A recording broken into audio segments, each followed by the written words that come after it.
Hello అండి, అందరూ ఎలా ఉన్నారు?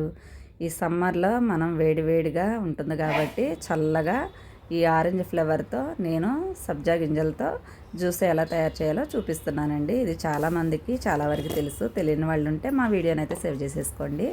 సబ్జా గింజలు అయితే ముందు ఒక 2-3 స్పూన్లు అయితే నానబెట్టుకోండి. నేనైతే కొంచెం ఎక్కువగానే జ్యూస్ చేసుకుంటున్నాను కాబట్టి ఎక్కువగానే నానబెట్టేసుకుంటున్నాను. ఇది 3 స్పూన్లు అయితే వేసేసాను. ఇది మునిగే వరకు వాటర్ అయితే వేసేసేయండి. తర్వాత ఇవి ఎక్కువసేపు నానబెట్టాల్సిన అవసరం లేదండి. ఒక 10 నిమిషాలు, పావుగంట అయితే చక్కగా ఉబ్బిపోతాయి ఈ సబ్జా గింజలు. మనం ముందుగా ఇవి నానబెట్టేసేస్తే మనం ఇవన్నీ చేసుకునే వరకు అవి పూర్తిగా నానిపోతాయి. ఒక గిన్నె అయితే తీసుకొని ఇప్పుడు ఆరెంజ్ ఫ్లవర్ అయితే ఇందులో వేసుకోవాలి.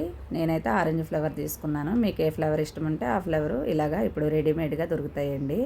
డిమార్ట్లో కానీ రత్నదీప్లో కానీ ఇలాంటివి రెడీగా ఉంటాయి. మనం అప్పటికప్పుడు తెచ్చి చేసుకోవచ్చు. ఇందులోనే నేను ఆరెంజ్ ఫ్లేవర్ కాబట్టి కొంచెం పులుపు ఉంటుందని చక్కెర వేసుకుంటున్నాను. చక్కెర కూడా కొంచెం వేసుకోండి, మరి ఎక్కువైతే కూడా బాగోదు, టేస్ట్ పోతుంది. మరి స్వీట్గా ఉంటే కూడా దానికి సరిపడా వేసుకోండి. ఇప్పుడు వాటర్ అయితే ఒక 3-4 గ్లాసులు అయ్యేటట్టు కలుపుకుంటున్నాను. నేను ఒక బాటిల్ నిండా వేసుకుంటున్నాను. ఇవన్నీ వేసి ఈ జ్యూస్కి ఆరెంజ్ ఫ్లేవరు అలాగే చక్కెర లైట్గా వేసినట్టుగా కొంచెం సాల్ట్ వేసుకోండి. మీకు ఇష్టం ఉంటే వేసుకోండి, లేకుంటే వేసుకోకున్నా పర్వాలేదండి. నేనైతే కొంచెం వేసుకుంటున్నాను. ఇవి మొత్తం కరిగిపోయేదాకా మనమైతే కొంచెం పక్కన పెట్టేసేద్దాము. కొంచెంసేపు ఉప్పు కూడా వేసేసి మళ్ళీ ఒక 10 నిమిషాల తర్వాత మీకు చూపిస్తున్నాను. ఇప్పుడు ఇవైతే పూర్తిగా నానిపోయాయి సబ్జా గింజలు. 3 స్పూన్లు నానబెడితే చాలా ఉబ్బేసరికి ఎక్కువైపోయాయండి. ఇవి మనం ఎక్కువ ఇష్టం ఉంటే ఎక్కువ వేసుకోవచ్చు. మనం బాడీలో వేడి ఎక్కువ ఉంది అని అనుకునే వాళ్ళు కొంచెం ఎక్కువ వేసుకొని కూడా తాగవచ్చండి. కూల్ కూడా అవుతుంది.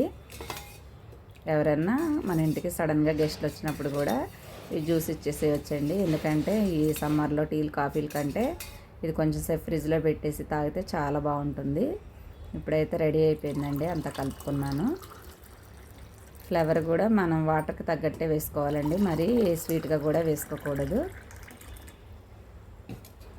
ఇప్పుడు సబ్జా గింజలతో ఆరెంజ్ ఫ్లేవర్తో జ్యూస్ అయితే రెడీ అయిపోయింది. మరి మీకు నచ్చిందని అనుకుంటున్నాను. నచ్చితే మా వీడియోస్ని అయితే లైక్ చేయండి, షేర్ చేయండి, అలాగే సబ్స్క్రైబ్ అయితే చేసేసుకోండి.